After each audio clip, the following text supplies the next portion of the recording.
to the afternoon session. We have three wonderful talks by three wonderful students. Noah is a student of Ankur and Costis. He'll start telling us about Watermarks. Great. Thanks, and thanks for the invitation. So I'm going to be talking about edit distance robust watermarks, and this is joint work with Ankur. Okay, so in recent years, there's been a lot of significant increase in AI-generated content. There's been studies which show that it takes up, say, maybe half the internet, and there's been various problems or potential problems associated with this. So, for instance, there's potentially issues in terms of, say, people editing Wikipedia. There's also evidence that training AI on AI-generated content is potentially worse than generating unnatural content. And finally, there's concerns about misinformation.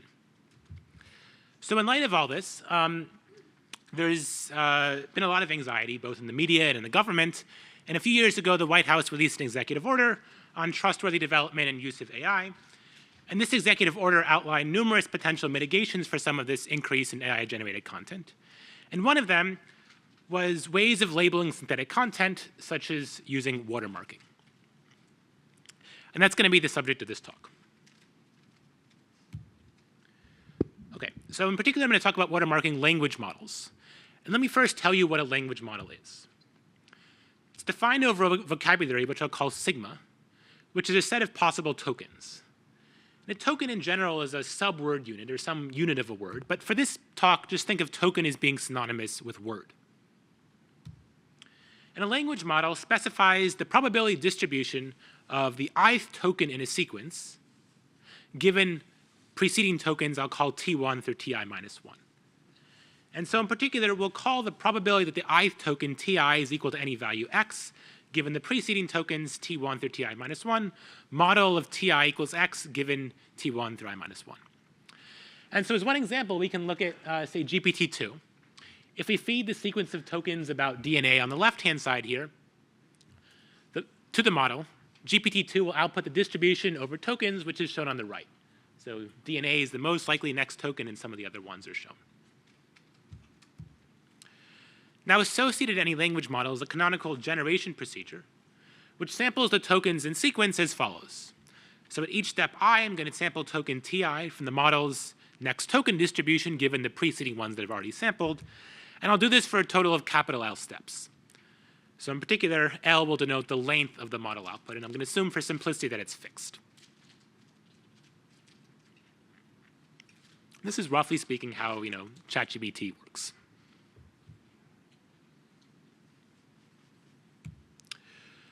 Now, the goal is to come up with watermarking schemes for language models.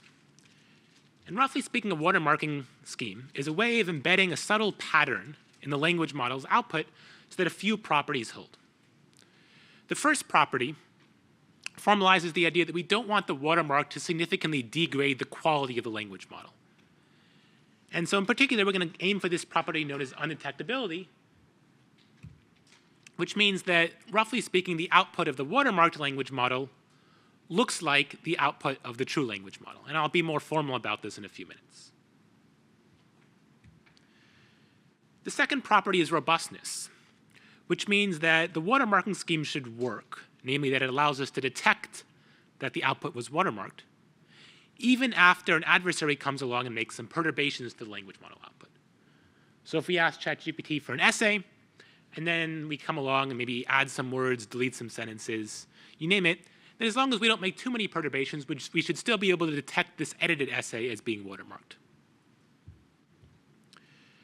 The third property is soundness, which means that if we were to write the essay on our own, namely not use this language model to generate it, then it should not be detected as watermarked. In other words, we're not falsely accusing anyone of producing output from this watermarked model.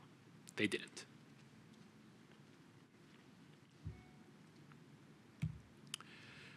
Okay, so that's the rough idea of how a watermarking scheme works. Now let me give you a little bit more of a formal definition.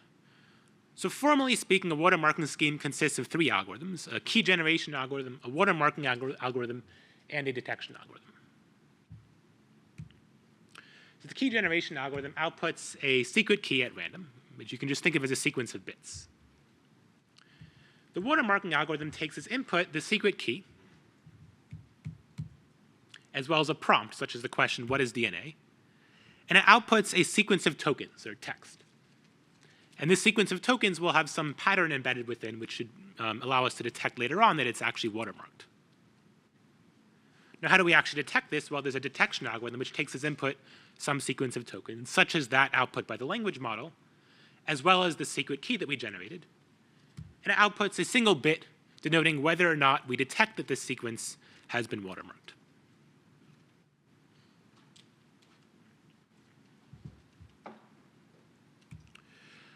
Okay, so now let me formally define these three criteria I discussed earlier on. So the first criteria is undetectability. And formally speaking, what we want is that if we were to fix a prompt and ask the language model for multiple samples of the output of the watermark algorithm, multiple independent samples, then no polynomial time distinguishing algorithm should be able to distinguish this group of multiple samples from multiple samples from the true language model. In other words, these two distributions are computationally indistinguishable. And a corollary of this requirement is that if we have any quality metric, which is computable by a polynomial time algorithm, then the quality metric will be the same for our watermarked algorithm and for the true language model. So this establishes that we're not degrading the quality of the language model.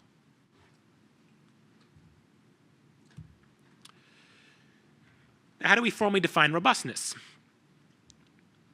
Well, what we want is that if we take any prompt, as well as the secret key generated at random, ask our watermarking algorithm for a sample of text, and then pass this through some noisy, an adversarial noisy channel, which introduces a constant fraction of edits, namely insertions, deletions, or substitutions at each position, then as long as this constant fraction isn't that large, the detection algorithm should still output watermarked with high probability.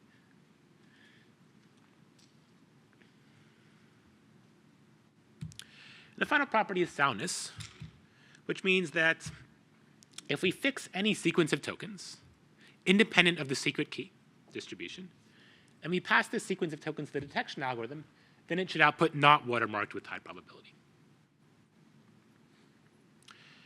And so together, these three properties of undetectability, edit robustness, and soundness constitute what I'll call a watermarking scheme in this talk.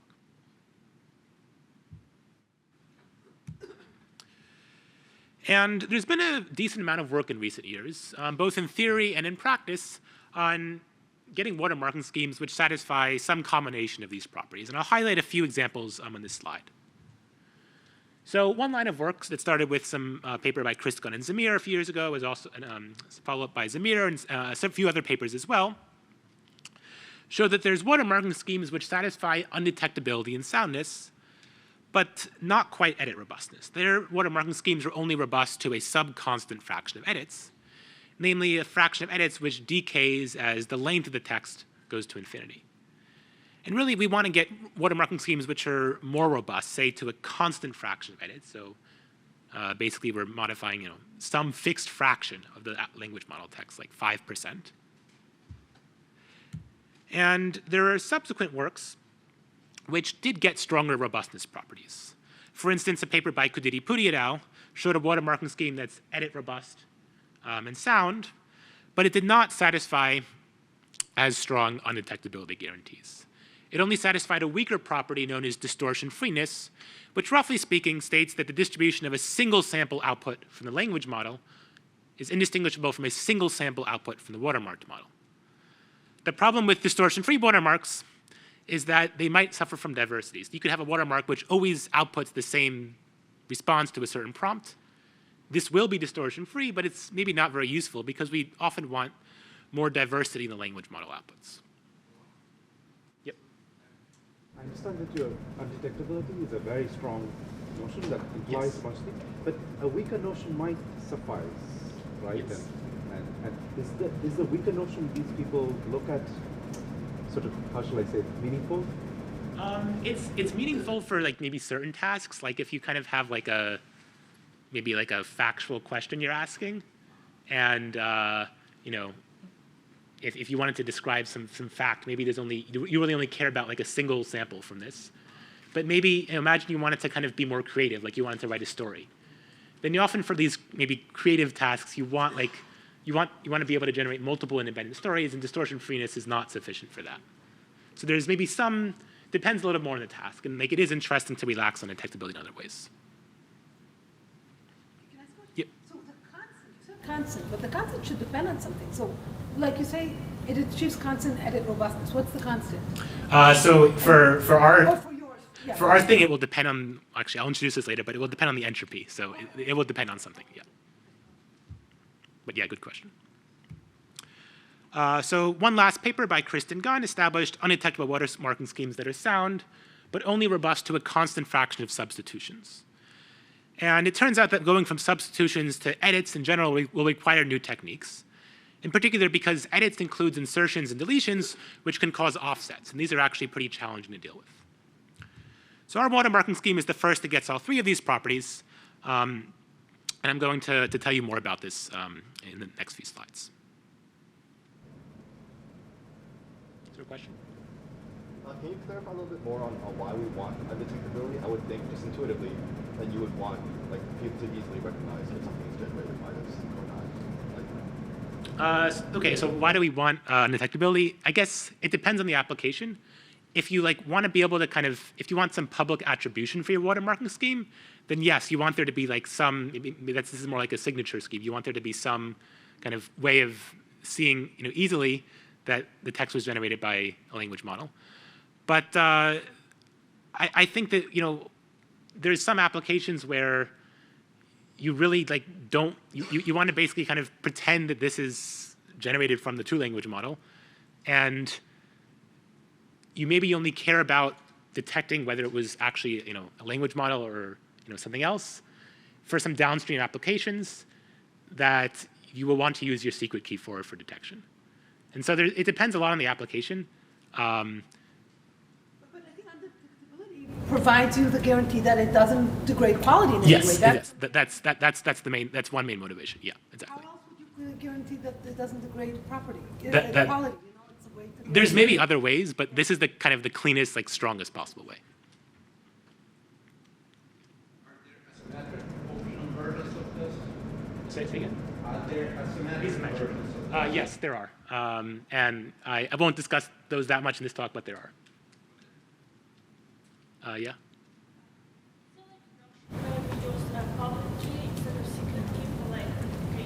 Yes, there are. Yeah, I won't say that much about it, but I'll touch on it briefly, I think. Okay, great. So now I guess there are a few questions about why undetectability. Let me just motivate edit robustness quickly. So why not just substitutions? Well, there's a lot of applications of editing sequences which involve insertions or deletions. And so in addition to text, a lot of sequence data, say, another application of sequence modeling sequences is DNA. And in DNA mutation, we often consider insertions or deletions as well. And one other interesting fact is that the process of tokenization itself, even if there's not an explicit adversary, can insert or delete tokens. So let me give you an example. Language models actually don't output words, per se. They actually output tokens, or token IDs, which are just numbers.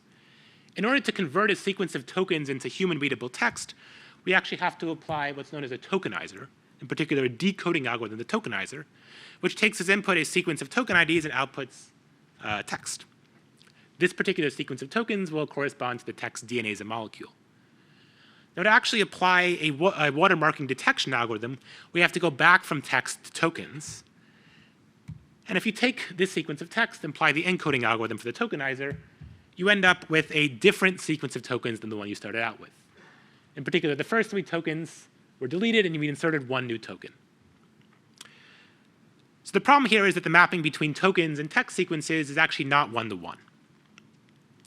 And due to this fact, even without an explicit adversary, there may be edits that are introduced when going from tokens to text and back to tokens. And why do we want a constant fraction of edits? Well, I think the best motivation is, say, in related areas like coding theory, getting robustness to a constant fraction of modifications like substitutions or edits is a gold standard. Okay, so now I can move on to say what our main result is. And before stating our main result, I need to introduce one more notion, which is that of entropy. It's motivated by the following observation, which is that if I ask a language model, say a good language model, to output the Declaration of Independence, there's really only one answer to this question. It's the Declaration of Independence. And you can't really watermark this. It was written several hundred years ago. And more generally, we can only hope to watermark language models with sufficient entropy.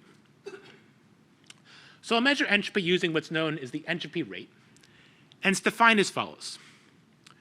So it's the average over all L tokens from I equals 1 to capital L of the entropy of the ith token Ti given the preceding tokens T1 through I minus 1 with respect to the language model. And this is divided by the maximum possible entropy of a token, which is simply the log of the alphabet size. So because we're using this normalization, the entropy rate will always be a real number between 0 and 1.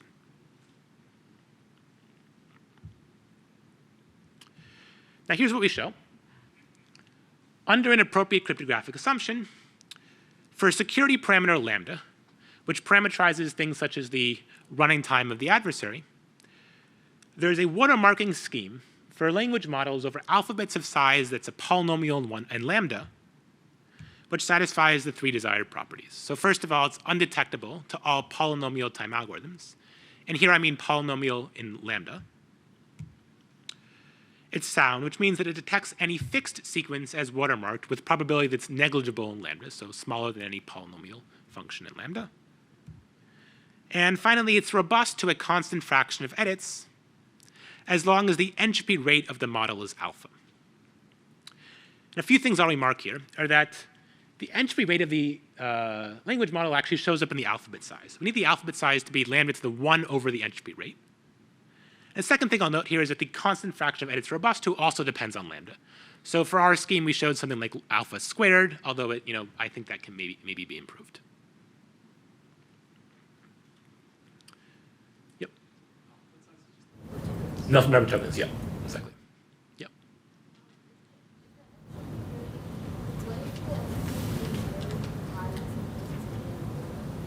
Sorry, I can't hear. What if the entropy is really high in some places but really low in other places during generation? Good questions. What if the entropy is high in some places and low in others? So it basically what we need is like kind of a mean. We're going to be averaging entropy over many positions. And so as long as the mean entropy is high, there's enough positions where it's high enough that you'll be good. So this allows it to be low in some positions. OK. So let me say a few words about this alphabet size. One thing you might ask is this practical? You can actually look at the values of sigma and alpha for say, GPT-2. So for GPT-2, there's about 50,000 tokens. And you can compute that the entropy rate of GPT-2 is something like 0.28, at least for kind of text that lies in its training data set. Unfortunately, these values are not quite good enough for our theorem to apply for GPT-2. We would need to take the security parameter lambda very small, like close to 1. The good news is that there is kind of some empirical ad hoc techniques which actually can be applied to make this practical, and you can actually implement this. Roughly speaking, the idea is to group a constant number of tokens together. So suppose we group sequences of 3 consecutive tokens together. As a kind of given example here. By doing this, we increase the effective alphabet size from sigma to sigma cubed. However, we don't change the entropy rate because the entropy per token is increasing by a factor of 3 on average, and also the log of the alphabet size is increasing by a factor of 3.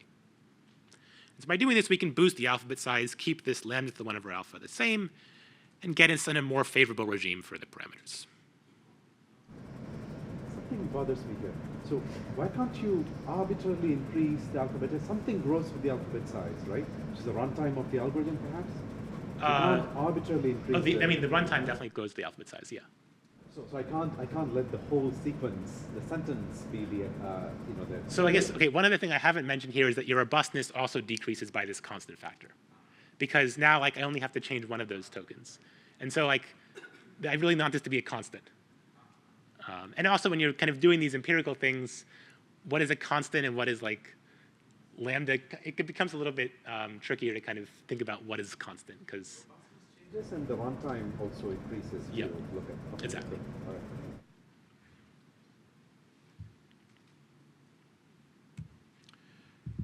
Okay, so in the last 10 or so minutes, I'm going to overview the proof of the theorem and tell you about some kind of related results, which I think are kind of maybe of interest in their own right. And in particular, I'm going to discuss how we can construct edit-robust pseudorandom codes, which is essentially a combination of an error-correcting code and a secret key scheme. And then I'll show how edit-robust pseudorandom codes imply edit-robust watermarking. So that's what we show. I'm actually only going to focus on the first point. So let me first tell you what a pseudorandom code is. A pseudorandom code, or a PRC, can be most simply defined as a watermarking scheme for the uniform language model. Now, by uniform language model, I simply mean the model which does not take as input a prompt and just outputs distribution, the uniform distribution over sequences of L tokens. Now, to be clear, let me just remind you what the three properties are. So undetectability, for the case the uniform language model, tells us that no polytime algorithm can distinguish between the output of watermark and multiple independent samples from the uniform distribution. We also want robustness. So edit robustness means that our watermarking scheme's detection algorithm is robust to a constant fraction of edits. I'll also discuss substitution robustness, where we want robustness to a constant fraction of substitutions. And finally, we want soundness, which means that independent text is not recognized as watermarked. So in this talk, I'm going to discuss how to construct these pseudorandom codes. The proof that edit-robust pseudorandom codes imply edit-robust watermarking follows from similar techniques from a paper by Kristen Gunn last year, so I won't discuss that during this talk.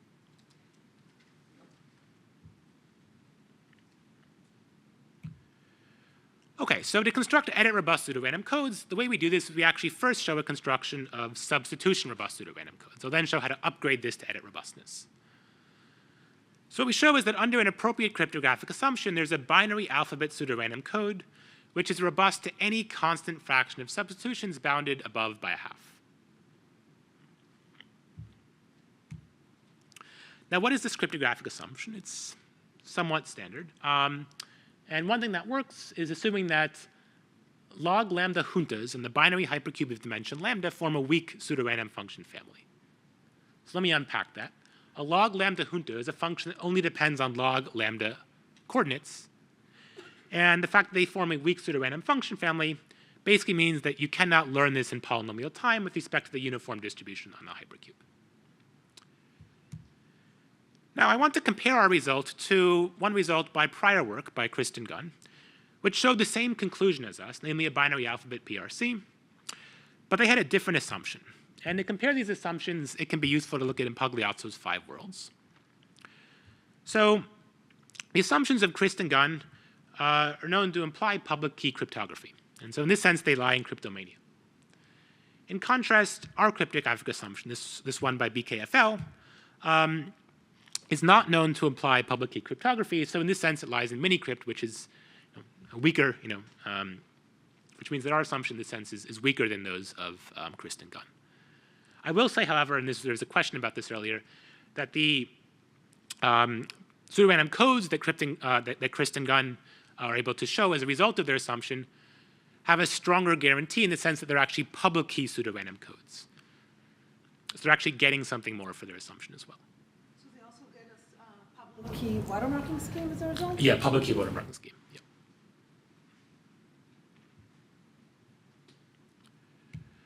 Okay, now let me move on to the second part of the proof. The idea here is to go from substitution robust PRCs to edit robust PRCs. So what we show is that given a binary alphabet pseudorandom code on length L strings, which is robust to a 1/2 minus epsilon fraction of substitutions, then in a black box manner, we can construct a pseudorandom code which is on alphabets of size order L, which is robust to a 1 minus order epsilon fraction of edits. So we're getting edit robustness, but we're paying in the size of the alphabet. And one thing I'll note is that the edit robust PRC that we get is actually robust to an arbitrary permutation on the string, not just some adversarial edits. So it has this stronger property. The same holds for a watermarking scheme, but not if you combine it with some of these empirical kind of ad hoc things, which group a constant number of consecutive tokens together. So in the last minute or two, let me give you a sketch of how our edit robust pseudorandom code works. So let's start with a substitution robust pseudorandom code, which I'll call keygen watermark detect with the subscript of S. I'm going to construct an edit robust pseudorandom codes. Now I'm using subscript of E.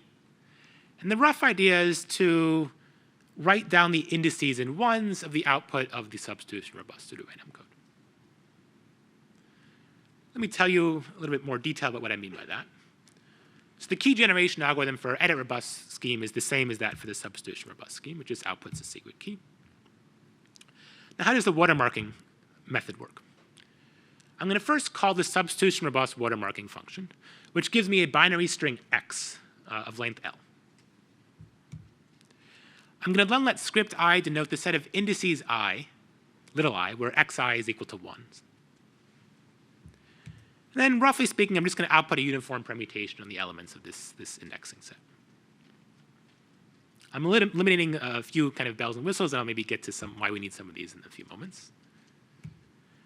But this gives me a sequence of tokens, which are now just integers from 1 to L, and the length of the sequence is roughly order L. Now, how does the detection algorithm work? I'm just going to take as input a sequence of tokens, which may or may not have been outputted by the watermarking algorithm. I'm going to essentially try to reconstruct x. So I'm going to let xi prime be the indicator that some token is equal to I in the sequence.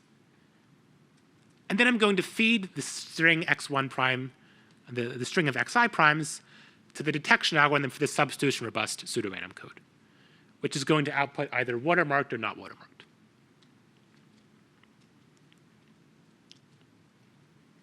So why does this work?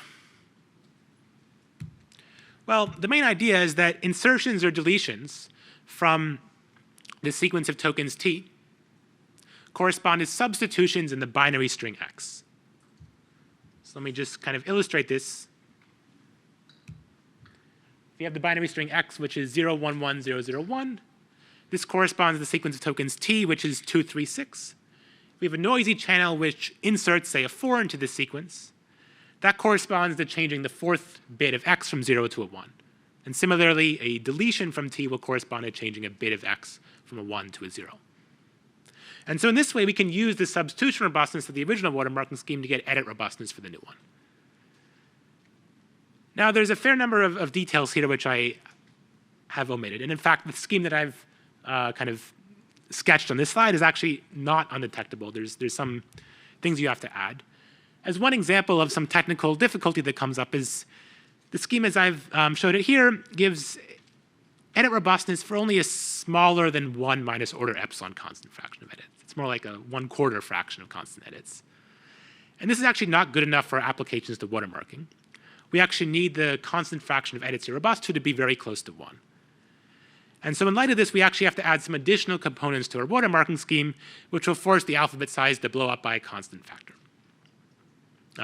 Yeah?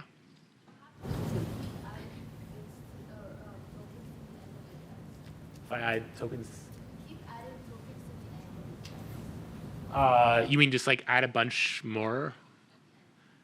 So how would you want to add them? I'm not like like if you have an adversary who inserts tokens at the end. Yeah, that's fine. Like it's for like as long as the number of tokens that you add isn't that big, you'll still get edit robustness. Because this is all kind of permutation invariant on T. So it doesn't really matter if it's to the end or other parts. Yep. Is it interesting here that we're like representing tokens like in unit, or like we're representing the output in unary?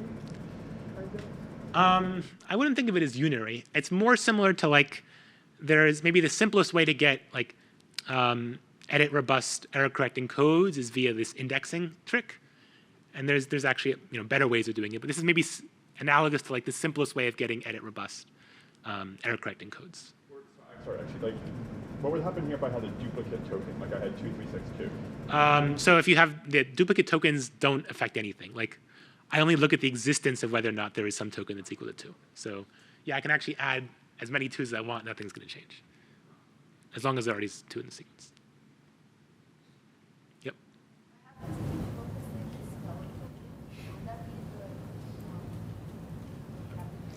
Misspell a token? Oh, you mean like misspell a word? Okay, so actually like for misspelled words, the way that language models actually deal with these is that the tokenizer will break that up into smaller subwords. Maybe it'll break it up into letters or something else like subword units. And so that will actually correspond to like deleting the original token and inserting maybe 2 new tokens.